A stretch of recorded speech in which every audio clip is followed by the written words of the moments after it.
বদর যুদ্ধে কাফেরদের একজন নারী সালাফা, নাম কি বলেন? সালাফার দুইটা সন্তানকে রাসূলুল্লাহর জলিলুল কদর সাহাবী, রাসূলুল্লাহর জলিলুল কদর সাহাবী হযরত আসিম বিন সাবিত রাদিয়াল্লাহু তাআলা আনহু হত্যা করেছে। কোন যুদ্ধে? আরে ভাই বলেন না, কোন যুদ্ধে? বদর যুদ্ধে। এই সংবাদ শুনে সালাফা লাত উজ্জার কসম করেছে যে মুহাম্মদের যেই সাহাবী আসিম আমার সন্তানকে হত্যা করেছে, লাত উজ্জার কসম আমি শপথ করে বললাম, এই মক্কাবাসী, তোমরা যারা আসিমকে জীবিত আমার কাছে ধরে আনতে পারবা অথবা আসিমের মাথাটা কল্লাটা কেটে আমার কাছে আনতে পারবা, আমি ঘোষণা দিলাম আজকে তাকে নগদ 100 উট পুরস্কার দেওয়া হবে। আর আওয়াজ করে বলেন না নাউজুবিল্লাহ। কিরে ভাই, অর্থের লোভ সামলাতে পারে কয়জন? সালাফা নামের এক কুখ্যাত বেঈমান, সে সুফিয়ান বিন খালেদ নামের এক কুখ্যাত বেঈমান, সে সালাফাকে বলে, সালাফা চিন্তা করো না, সেই মদিনা থেকে আসিম বিন সাবিতকে আমি নিয়ে আসবো, 100 উট কিন্তু দিতে হবে। ঠিক আছে, যদি আনতে পারো 100 উট দিয়ে যাব, কোনো সমস্যা নেই। ঠিক আছে, সুফিয়ান বিন খালেদ সে কৌশল অবলম্বন করলো। কৌশল অবলম্বন করে মক্কার দুইটা গোত্র, একটা হচ্ছে আজাল আর একটা হচ্ছে কারা, এই দুই গোত্র থেকে 7 জন ব্যক্তিকে মুসলমান সাজাইলো। কি সাজাইলো রে ভাই? মুসলমান সাজাইলো। এর অর্থ কি এরা মুসলিম না নাটক সাজছে? এদেরকে মুসলমান হিসাবে প্রকাশ করিয়া এদেরকে মদিনাতে পাঠাইছে। বলছে তোমরা মদিনায় গিয়ে রসুলকে বলবা, ইয়া রাসূলুল্লাহ, মক্কাতে তো আমরা 7 জন মানুষ নও মুসলিম হয়েছি, এখন আমাদেরকে দিন শিক্ষাতে হবে, আমাদের তো ইসলাম শিক্ষা দিতে হবে, আমাদেরকে তো কোরআন শিক্ষা দিতে হবে, মক্কাতে তো আর কেউ নাই, তো আমাদেরকে একজন দেন যে আমাদেরকে কোরআন শিক্ষা দিবে, আমরা মক্কায় গিয়ে কোরআন শিখবো, ইসলাম শিখবো। বাহ, কত চমৎকার প্রস্তাব না? আল্লাহর হাবিব প্রথমে রাজি হয় নাই। তাদের আকুতি মিনতি, তাদের প্রচন্ড আবেগের প্রতি খেয়াল রেখে আল্লাহর হাবিব রাজি হয়ে গেলেন। বলেন, দাবি করছি কি কোরআন শিখবে। কি শিখবে রে ভাই? কেন কোরআনের কথা বলছে? ওই যে আসিম বিন সাবিত, উনি হলেন রাসূলুল্লাহর সাহাবীদের মধ্য থেকে যারা সবচেয়ে বেশি উল্লেখযোগ্য কারি, কোরআন বেশি জানতো, তাদের মধ্যে একজন হচ্ছে আসিম বিন সাবিত। তো রসুলের কাছে যদি কোরআনের কথা বলে, তো রসুল তো আসিম বিন সাবিতকে অটোমেটিক দিয়ে দিবে। এই জন্য কৌশল অবলম্বন করে কোরআনের কথা বলছে। নাউজুবিল্লাহ বলবেন না। আল্লাহর হাবিব হযরত আসিম বিন সাবিতকে লিডার বানিয়ে 9 জন আসিম বিন সাবিত সহকারে 10 জনের একটা কাফেলা তৈরি করেছে। ভাই, আপনারা আমার কথা বুঝতেছেন? ইনশাআল্লাহ মনোযোগ দিয়ে শুনেন, মজা পাবেন। কোরআনের কথা তো মজা পাবেন, ভাল লাগবে ইনশাআল্লাহ। আসিম বিন সাবিতকে লিডার বানিয়ে, কায়েদ বানিয়ে, জাইম বানিয়ে 9 জনের একটা কাফেলা আসিম বিন সাবিত সহকারে 10 জনের প্রস্তুত করেছে, মক্কায় পাঠিয়ে দিচ্ছে। এরা তো বাকবাক খুশি, তাদেরকে নিয়ে আসতেছে মক্কা ও মদিনা দুইয়ের মাঝখানে একটা জায়গার নাম হচ্ছে আসফান। ওই এলাকায় যখন আসছে, এই যে 7 জন মুনাফিক, এরা ওই সুফিয়ান বিন খালেদকে সংবাদ দিয়েছে যে আমরা তো সাকসেস হয়ে গেছি, মোহাম্মদকে তো বুকা বানিয়ে দিয়েছে। নাউজুবিল্লাহ। মোহাম্মদ আসিম বিন সাবিতকেও পাঠাইছে, সাথে 9 জনকেও পাঠাইছে, আপনি তাড়াতাড়ি আপনার সৈন্য দল বল নিয়ে তাড়াতাড়ি চলে আসেন, এখনই সুযোগ এদেরকে খতম করে দেওয়া। সুফিয়ান বিন খালেদ শুনে 200 বেঈমান যোদ্ধাকে অস্ত্রে শস্ত্রে সজ্জিত করে নিয়ে আসছে। হযরত আসিম তো চক্ষুষ, উনি তো অনেক বুদ্ধিবৃত্তিক জ্ঞান ছিল উনার, কারিউল কোরআন, উনি ব্যাপারটা বুঝে গেছে। বুঝা উনি মনে করছে উনি বুঝে গেছে। বলছে, আরে এরা তো কোরআন শিখা এদের উদ্দেশ্য না, ইসলাম শিখা তো এদের উদ্দেশ্য না, এদের উদ্দেশ্য তো আমাদেরকে মারা, আমাদেরকে শহীদ করা। এই সুযোগটাকে বৃথা যেতে দেওয়া যাবে না। হযরত আসিম বিন সাবিত সাথে সাথে এই আসফান নামক এলাকার সাথে, যে এলাকাটা এর পাশেই একটা বড় একটা টিলা, হাদিসে তার নাম আসছে আল বিদায়া ওয়ান নিহায়াতে, তার নাম আসছে ফাদফাদ। বলেন নাম কি? ফাদফাদ, মানে আমরা বাংলাতে বলি ফতফত। ওই টিলাতে উঠছে। ওইটা উনি চিন্তা করলো এরা 200, এদিকে 7 জন, 200 তো 7, আবার এরা অস্ত্রে শস্ত্রে সজ্জিত, আর আমরা মাত্র 10 জন, কিছুই নাই। ইমানি নূর, ইমানি তেজ ছাড়া এখানে কাজ হবে না। বাকি সাহাবায়ে কেরামের ইমানি মনোবল যেন না হারিয়ে যায়, তিনি তাদেরকে নিয়ে একটা শের গাইছে, সেটা বলমুনি ভাই, বলমুনি। তিনি বলছেন, গাজী হে হামে, गाजी है हमें गरहु फता वरना शहादत, गाजी है हमें गरहु फता वरना शहादत, आयंदा मिले वरना मिले समझू गनीमत। হযরত আসিম বলছে, এই সাহাবায়ে কেরাম, আজকের এই পরিস্থিতি তো বুঝতে পারছো, এই পরিস্থিতিতে আমি আল্লাহর শপথ করে বলতে পারি, এদের বিরুদ্ধে আমরা লড়াই করে যদি আমরা বিজয় হই, তাহলে আজকে হব আমরা আল্লাহর জমিনে সবচেয়ে বড় গাজী। আর যদি আমরা শহীদ হয়ে যাই, আমি কথা দিলাম আজকে আমরা হব আল্লাহর জমিনে সবচেয়ে বড় মর্যাদাবান শহীদ। আর আওয়াজ করে বলেন না সুবহানাল্লাহ। আয়েন্দা মিলে ওয়ারনা মিলে সমঝো গনিমত। এই সাহাবায়ে কেরাম সাবধান, আজকে এই মুহূর্তে আমাদের যে একটা সুবর্ণ সুযোগ তৈরি হয়েছে, সামনে অদূর ভবিষ্যতে আর এই সুযোগ নাও আসতে পারে। সাহাবায়ে কেরাম তোমরা এই সুযোগটাকে কাজে লাগাও, যার যার শক্তি সামর্থ্য অনুযায়ী যুদ্ধে নামিয়ে পড়ো, ঝাঁপিয়ে পড়ো। বলেন সাহাবায়ে কেরাম কয়জন? আরে ভাই আওয়াজ করে বলেন না কয়জন? বেঈমান কয়জন? 200 + 7, 200 তো 7 জন। সুফিয়ান বিন খালেদ পাহাড়ের পাদদেশ থেকে বলে, আসেন তোমার সাহসটা তো কম না, মাত্র 10 জন, সাথে নাই কোনো অস্ত্র, যাই কিছু বললাম আর আত্মরক্ষার জন্য কয়েকটা অস্ত্র, আর আমরা 207 জন, প্রত্যেকে অস্ত্র শস্ত্রে সজ্জিত, সাহস তো কম না? মরার কি এতই শখ জাগছে নাকি? আল্লাহু আকবার। আমি কি বুঝাতে চাই, এই ঘটনা দ্বারা আমার কি উদ্দেশ্য, সাহাবায়ে কেরামের ইমানি পাওয়ার কি পরিমাণ ছিল। হযরত আসিম উচ্চ কণ্ঠে আওয়াজ করে বলেছিল, এই বেঈমান ভালো করে শুনে রাখ, তোরা দুনিয়াতে মদ পান করাকে যেই পরিমাণ ভালোবাসো, আল্লাহর কসম করে বলছি আমরা উম্মতে মুহাম্মাদি রাসূলুল্লাহর সৈনিক সাহাবারা আল্লাহর দ্বীনের জন্য শহীদ হওয়াকে তার চেয়েও বেশি ভালোবাসি।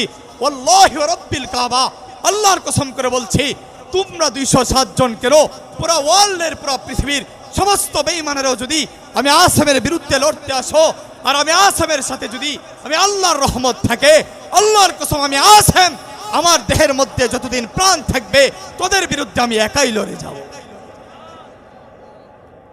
কুমিল্লার মুসলমান পরিষ্কার ভাষায় বলতে চাই, হে বর্তমান ইসলাম বিদ্বেষীরা, ভালো করে শুনে রাখো, আল্লাহর হাবিবের সেই আসিম বিন সাবেতের ইমানি দীপ্ত আওয়াজের সাথে আমরাও তাদের কণ্ঠের সাথে কণ্ঠ মিলিয়ে বলতে চাই, হে ইসলাম বিদ্বেষীরা, তোমরা দুনিয়ার লোভ, দুনিয়ার ক্ষমতাকে যেই পরিমাণ ভালোবাসো, আমরা উম্মতে মুহাম্মাদি আল্লাহর দ্বীনের জন্য শহীদ হওয়াকে তার চেয়েও বেশি ভালোবাসি।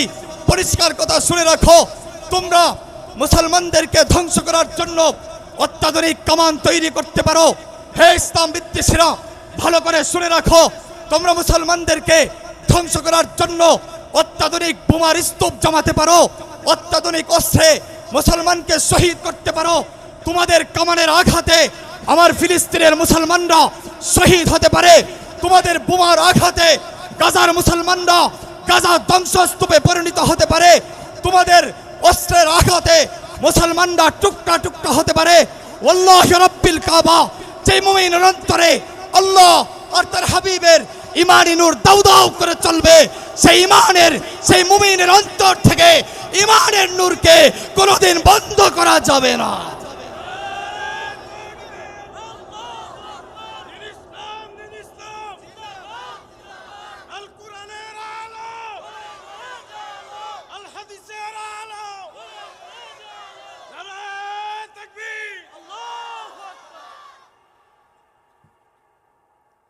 डर नहीं कुछ गम नहीं जब रहमत रहमान है, जुमला ये आलम हो मुखालिफ फिर नहीं नुकसान है। हजरत आसिम বলছে, डर नहीं कुछ गम नहीं जब रहमत रहमान है। এই দেখেন আমাদের শিখার অনেক কিছু আছে। আমাদেরকে বলে এইটা বইলেন না, ওইটা বইলেন না। মিয়া শুনো, সবক শুনেন। হযরত আসেম কি বলেছে? হযরত আসেম বলেছে, দর নিহি কুছ গম নিহি জব রহমতে রহমান হে। আরে আমাদের সাথে আমাদের আল্লাহর যদি রহমত থাকে তো মুমিনের কি পেরেশান। জুমলায়ে আলম হু মুখালিফ ফির নিহি নুকসান হে। আরে পুরা পৃথিবীর সমস্ত তাগুতি শক্তিও যদি আমাদের বিরুদ্ধে চলে যায় আর আমরা আল্লাহ যদি আমাদের সাথে থাকে, পুরা পৃথিবীর তাগুতি শক্তিকে মুমিনরা ভয় করতে পারে না। যুদ্ধ শুরু হয়েছে, উভয় পক্ষে তুমুল যুদ্ধ। যুদ্ধ করতে করতে, ভাই আমার কথা বুঝতেছেন? ভালো লাগতেছে? তুমুল যুদ্ধ, উভয় পক্ষে যুদ্ধ চলছে। হঠাৎ এক বেঈমানের একটা বর্ষার আঘাত হযরত আসেম বিন সাবেতের বুকের এক পাশ দিয়ে ঢুকে অপর পাশ দিয়ে বের হয়ে গিয়েছে। আল্লাহর নবীর সাহাবী হযরত আসেম রূহ মুবারক বের হয়ে যাবে, শহীদ হয়ে যাবে। ঠিক এই মুহূর্তে আল্লাহর কাছে কান্না করে বলে, মাওলা আজকে এই মুহূর্তে জালেমদের বিরুদ্ধে আমাদের যে পরিস্থিতি, এর পিছনে একটাই কারণ, তোমার দ্বীন, তোমার ইসলাম, তোমার কোরআন, তোমার নবীর ইজ্জতের হেফাজত। না আমার সন্তানের জন্য এসেছি, না আমার বাবার জন্য এসেছি, না আমার মায়ের জন্য এসেছি, না আমার পিতার পিতৃপুরুষের কারোর সম্পদ বন্টনের জন্য এসেছি। মাওলা আজকে একমাত্র তোমার রাজি খুশির জন্য এসেছি। তুমি তো জানো কুখ্যাত সালাফা ওয়াদা করেছে আমার মাথার বাটি দিয়ে মদ পান করবে, মানে ও আমারে অপমান করতে চায়। আল্লাহ আমি আসেম আজকে আমার ওয়াল পুরা বডিটা তোমার কাছে আমানত রাখলাম, তুমি তোমার বান্দা আসেমের দেহটাকে কুখ্যাত সালাফার অপমান থেকে হেফাজত করে। আল্লাহু আকবার। আল্লাহর কাছে দোয়া করছে কে? আল্লাহু আকবার। এরা খুশি, দৌড়ায় আসছে। টার্গেট কে? বলেন না টার্গেট কে? টার্গেট আসেম। তো আসেমরই তো শেষ করে দিছে, দৌড়ায় আসছে। এই তো সুযোগ, আসেমকে নিয়ে যাবে রে, 100 উটও পেয়ে যাবে, মানে কোটি কোটি টাকা পেয়ে যাবে। আল্লাহু আকবার। এরা আসেমের কাছে আসছে, আসা মাত্রই থেকে থেকে জানি মৌমাছি, কোটি কোটি কোটি কোটি অসংখ্য গণিত মৌমাছি আল্লাহর তরফ থেকে হঠাৎ থেকে জানি চলে আসছে, হযরত আসেমের চতুর্দিক বেষ্টন করে ফেলেছে। আল্লাহু আকবার। এরা কাছে যায়, মৌমাছি কামড়, কাছে যায় কামড় মারে, কাছে যায় কামড় মারে, কাছে যায় কামড় মারে। বলে আরে লক্ষণ তো বালানা, না না কাছেই যাওয়া যাবে না, নেওয়া যাবে না। পরামর্শ করলো, এই এখন তো কিছু করা যাবে না, তো আসো আমরা চলে যাই। রাতের বেলা তো মৌমাছি থাকবে না, বাসায় চলে যাবে, তো রাতে এসে আসেমকে নিয়ে যাব। পরামর্শ মাফিক চলে গেছে, রাতে আসছে।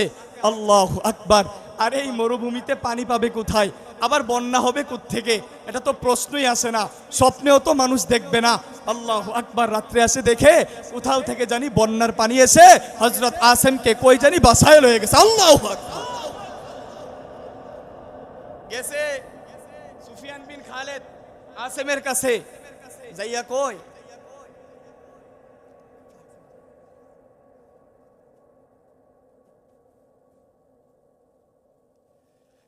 এই আসেমরে তো মারলাম, কিন্তু এই সমস্যার কারণে আনতে পারলাম না, তো দেও না 100 উট কোথায়? দেখেন আল্লাহ যারে সম্মানিত করে ওরে বেইজ্জতি আর কে করবে? আর আল্লাহ যারে অপদস্থ করে পৃথিবীর কে তারে সম্মানিত করবে? সুফিয়া আসেম সালাফা ধিক্কার জানায় বলে, এই সুফিয়ান বিন খালেদ, শুধু মারার কথা তো আমি বলি নাই, আমি বলছি হয়তো তারে জিন্দা আমার কাছে আনবি, অথবা তার কল্লাটা আমার কাছে আনবি, তার কল্লা দিয়ে আমি মদ পান করবো, শর্ত পূরণ করো নাই, আর উটও তোমাদের ভাগ্যে না। হযরত আসেম বিন সাবেত তো শেষ, 10 জন, একজন শেষ, সাথে সাথে আরো 6 জনও শেষ, শহীদ হয়ে গেছে। মোট কয়জন হইছে? আরে ভাই আওয়াজ করে বলেন না, মোট কয়জন হইছে? মোট 7 জন হয়ে গেছে না? আর বাকি আছে কয়জন? আওয়াজ করে বলেন। 3 জন। একজনের নাম হযরত খুবাইব বিন আদি রাদিয়াল্লাহু তাআলা আনহু, আরেকজনের নাম হযরত আব্দুল্লাহ বিন তারেক রাদিয়াল্লাহু তাআলা আনহু, আরেকজনের নাম হযরত যায়েদ বিন দাসিনা রাদিয়াল্লাহু তাআলা আনহু। এদেরকে ধরে নিয়ে যাচ্ছে মক্কার দিকে। প্রতিমধ্যে আব্দুল্লাহ বিন তারেক কোনো রকমে তাদের হ্যান্ডকাপ থেকে ছুটে এদের উপর পাল্টা আক্রমণ শুরু করছে। ওনার নিয়ত হলো মরমু যেহেতু শহীদ যেহেতু হোমই হয়ে যাব, তো কয়েকটা বেঈমানদের জাহান্নামে পাঠায়, এরপরে শহীদ হয়ে যায়। উনি তাদের সাথে একা যুদ্ধ শুরু করে দিয়েছে। এক পর্যায়ে শহীদ হয়ে গেছে, বাকি দুইজনকে লয়ে গেছে, একজন খুবাইব বিন আদি, আরেকজন জায়েদ বিন দাসিনা। খুবাইব বিন আদিরে নিয়ে গেছে, নেওয়ার পরে মক্কাতে হারেস বিন আমের বিন নৌফল, বলেন হারেস বিন আমের বিন নৌফল, ওর পুত্ররা হজরত খুবাইবকে 100 উটের বিনিময়ে কিনে নিছে। কেন? কারণ হারেসকে হজরত খুবাইব বদরের যুদ্ধে নিহত করেছে, তোর সন্তানেরা একটা সুযোগ পাইছে না, এই সুযোগে হজরত খুবাইবকে যেন মারতে পারে, এই জন্য 100 উটের বিনিময়ে তাদের থেকে কিনে নিছে। সাথে হজরত জায়েদ বিন দাসিনাকে 50 উটের বিনিময়ে কিনে নিছে। আল্লাহু আকবার। হজরত হারেস বিন আমের বিন নৌফলের স্ত্রী পৃথিবীবাসীকে, মক্কাবাসীকে সাক্ষী দিয়েছে, যেদিন এদেরকে শুলে চড়াবে, এই মক্কাবাসী, কোন খুবাইবকে আমার কাছে আল্লাহ, তারে আমি জেলখানায় বন্দি করে রাখলাম। আল্লাহর কসম, তখন মক্কাতে আঙ্গুর ফলের কোনো অস্তিত্বই ছিল না। আমি তারে জেলখানার মধ্যে হাত বেঁধে রাখলাম, পা বেঁধে রাখলাম, বাঁধার পরেও মাঝে মাঝে জেলখানার তালা খুললাম। সুফিয়ান বিন হজরত খুবাইবের সামনে গিয়ে দেখলাম তার সামনে কোত্থেকে জানি মক্কার দামি দামি আনার তৈরি হয়ে আছে। এলান করা হলো মক্কাতে, হজরত খুবাইব ও জায়েদ বিন দাসিনারে শুলিতে চড়ানো হবে। তোমরা যারা আমাদের শত্রুর শুলিতে চড়ানোর অবস্থাটা দেখবে, তোমরা ঠিক এই টাইমে চলে আসবা। ঠিক আছে, এলান করা হলো, সবকিছু প্রস্তুত হয়ে গেছে। প্রস্তুত হওয়ার পরে ঢোল তবলা বাজানো হলো। মাউজিয়ে তানঈম, হাজী সাহেব যারা গেছেন আপনারা বুঝবেন, মসজিদে আয়েশার বাম পাশে বা ডান পাশে এই যে উজুখানা আছে, উজুখানার সাথে 2টা স্তম্ভ আজও আছে। এই 2 স্তম্ভের মধ্যে এটা হচ্ছে তাদের স্মৃতিবাহক স্তম্ভ। এই জায়গাতে 2 জনকে শুলিতে চড়ানো হয়েছে। হযরত খুবাইবকে শুলিতে চড়ানো হবে। হযরত খুবাইবকে বলল, এই তোর কি কোনো আশা চাওয়া পাওয়া আছে নাকি? বলে, হ্যাঁ আমার চাওয়া পাওয়া আছে। বলে কি? বলে, সারাটা জীবন তো ইবাদত বন্দেগী করলাম মাওলার, সারাটা জীবন দিনভর দিনের দাওয়াতের কাজ করেছি, আর রাত হলে শেষ রাত্রে মাওলার কুদরতি পায়ে সিজদা দিয়ে 2 চোখের পানি ছেড়েছি। এই জালেমরা, আমার আর কোনো আশা নাই, আমার আর কোনো চাওয়া নাই, আমার একটাই চাওয়া, আমারে কি 2 রাকাত নামাজ পড়তে দিবা? সুবহানাল্লাহ বলবেন না? ঠিক আছে, 2 রাকাত নামাজ পড়ো। 2 রাকাত নামাজ পড়া হলো। হযরত খুবাইবকে বললেন, আর কিছু বলবা?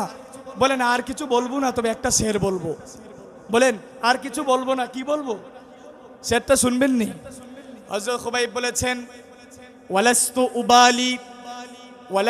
উবালি হিনা উক্তালু মুসলিমান আলা আইয়ি শাক্কিন কানা লিল্লাহি মাসরাই ওয়াদালিকা ফি যাতিল ইলাহি ওয়া ইয়্যাশা ইউবারিক আলা কুল্লি আওসালি সালবিন মুমাজ্জাইন ওয়াদালিকা ফি যাতিল ইলাহি ওয়া ইয়্যাশা ইউবারিক আলা কুল্লি আওসালি সালবিন মুমাজ্জাইন।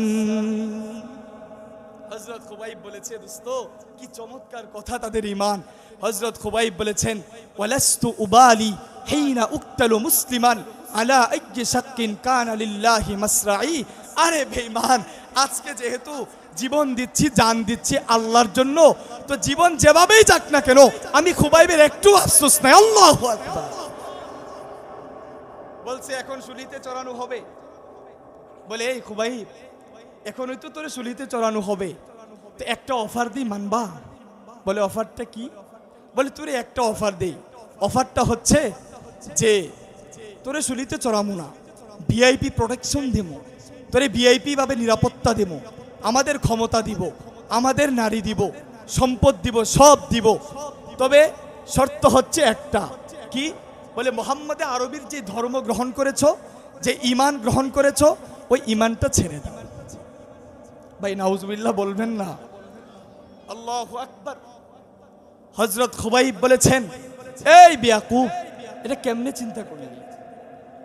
আরে কেমনে চিন্তা করলি যে মুহাম্মদের ভালোবাসায় আসক্ত হয়ে ঈমানটা ভিতরে ঢুকাইছি, ওই ধর্ম ইসলাম আর কালিমা ছেড়ে দিব?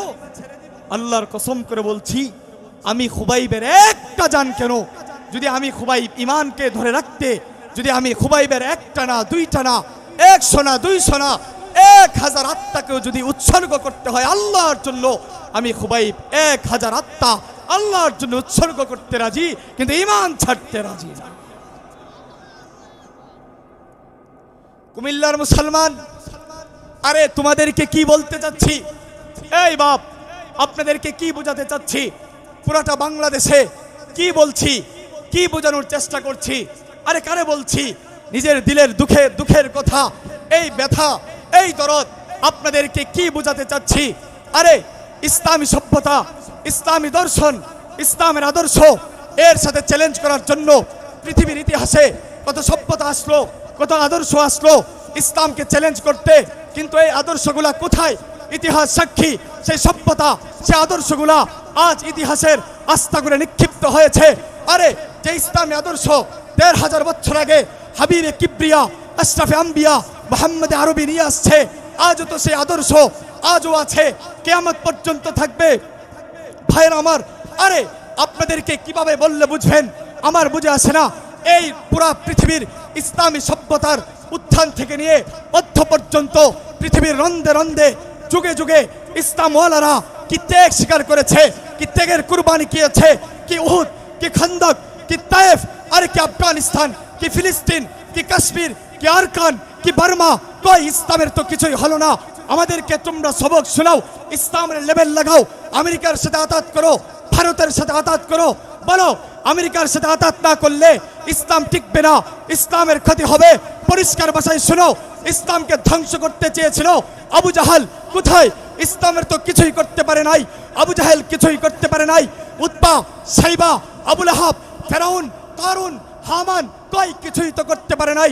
আল্লাহর কসম আমেরিকাকে ভয় পাও, আল্লাহর কসম করে বলছি আমেরিকাও ইসলামকে কিছুই করতে পারবে না। কি চীন, কি রাশিয়া, কি বার্মা, কি ইন্ডিয়া, কেউ ইসলামের কিছু করতে পারবে না। আর ইতিহাস তো সাক্ষী দেয়, ইসলামের বিরুদ্ধে যারাই লাগতে আসছে, ইতিহাস বলে আল্লাহ তাদেরকে ধ্বংস করে দিয়েছে। সাহাবাই কেরামের ঈমান কেমন ছিল, আর বর্তমানে এসে আমাদের ঈমানের অবস্থাটা কি, এটা হচ্ছে আলোচনার মূল বিষয়বস্তু। আমার এত মানুষ হতে হবে, এত মানুষ দেখাতে হবে, এটা আমার কোনো প্রয়োজন নেই, কোনো দরকারও নেই। এজন্য বেয়াদবি মাফ করবেন, 30 সেকেন্ডে একটা কাজ করেন, এই যে আপনাদের ফাঁকে ফাঁকে যে গ্যাপগুলা খালি আছে আপনাদের আশেপাশে, একটু অতি দ্রুত সময়ে ভাই মাহফিলের আদব রক্ষার্থে আমরা এই যে ফাঁকা জায়গাগুলো একটু পূরণ করে বসি, ইনশাআল্লাহ আল্লাহ বারাকা দান করবেন, বলেন আমিন।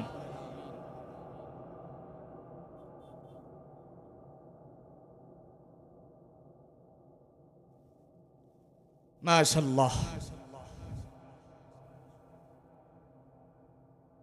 কষ্ট নিয়েছেন আপনারা?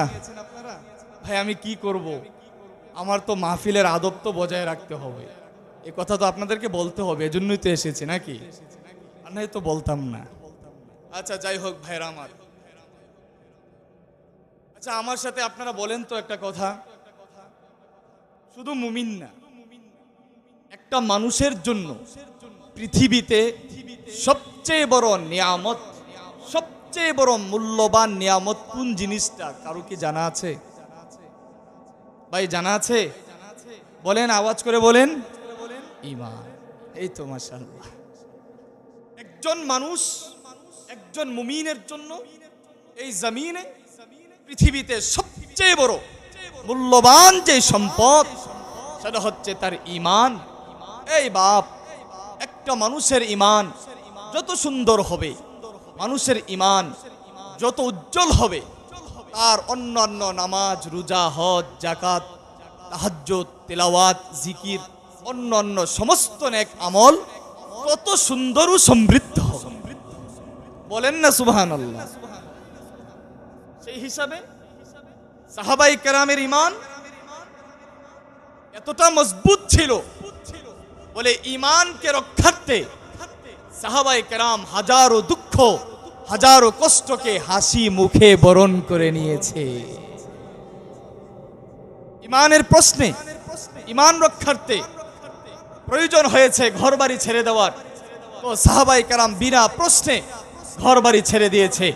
ইমানের জন্য বাবা ছাড়তে হয়েছে তো বাবা ছেড়ে দিয়েছে, ইমানের প্রশ্নে মা ছাড়ার প্রয়োজন হয়েছে তো মা ছেড়ে দিয়েছে, ইমানের শর্তে ইমানের প্রশ্নে নিজের জন্মভূমি মক্কা ছেড়ে ওই দৌড়ে মদিনায় যেতে হয় না, প্রশ্নে নিজের জন্মভূমি মক্কা ছেড়ে আল্লাহর হাবিবের সাথে মদিনায় হিজরত করে চলে গিয়েছে। সাহাবায়ে কেরামের ঈমান কি ছিল?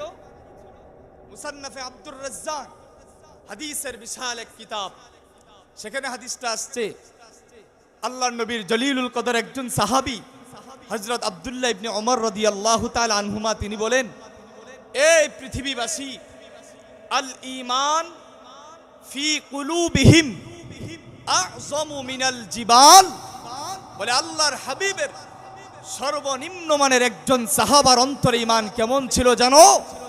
বলে বিশাল এক পাহাড় যেই পরিমাণ মজবুত, রাসূলুল্লাহর সাহাবাদের ঈমান তার চেয়েও বেশি মজবুত ছিল।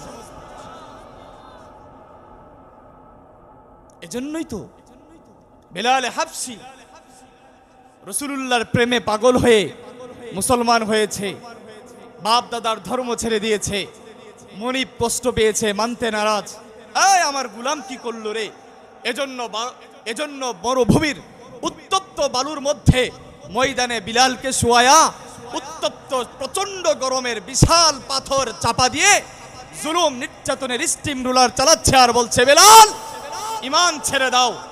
দোস্ত, আজ ইতিহাসের পাতায় বেলাল হাবশীর ঘটনা লেখা আছে। বেলাল হাবশী বলছে, আরে বেঈমান, এই বেয়াকুব, আমি বেলালকে কি মনে করেছো? আমরা কার গোলাম, আমরা কার প্রেমে আসক্ত হয়েছি জানো? বলে যে রাসূলুল্লাহর প্রেমে পাগল হয়েছি, আল্লাহর কসম আমি বেলাল ঈমান ছাড়ব তো দূরের কথা। দোস্ত, হযরত বেলাল ওই দিন ঈমান দীপ্ত আওয়াজে বলেছিল, আহাদ আহাদ আহাদ। আরে বেঈমানের গোষ্ঠী, ভালো করে শুনে রাখ, আমি বেলাল ঈমান ছাড়ব তো দূরের কথা, আমার দেহের মধ্যে যেই পরিমাণ যতক্ষণ পর্যন্ত রূহ মুবারক থাকবে, যতক্ষণ পর্যন্ত আমি তাওহীদের বাণী জবান দিয়ে উচ্চারণ করতে পারবো, ততক্ষণ পর্যন্ত আল্লাহর একত্ববাদের ঘোষণা আমি বেলাল দিয়ে যাব, এক মুহূর্তের জন্য ঈমান ছাড়তে পারবো। এই পরিমাণ ঈমান। সাহাবায়ে কেরামের সেই ঈমানের ঘটনাগুলা হাদিস, তারাজিম, তাফাসির, তারিখের কিতাবে একদম বিস্তারিত আকারে বর্ণিত হয়েছে। কেন? এজন্যই হাদিসের কিতাবে এগুলা সুন্দরভাবে লিপিবদ্ধ করা হয়েছে, এজন্যই তারিখের কিতাবে এগুলা সুন্দরভাবে লিপিবদ্ধ করা হয়েছে, যেন শেষ জমানার উম্মতগুলা এগুলা পড়বে আর বুঝতে পারবে আসল ঈমান কোনটা আর নকল আর ভেজাল ঈমান কোনটা।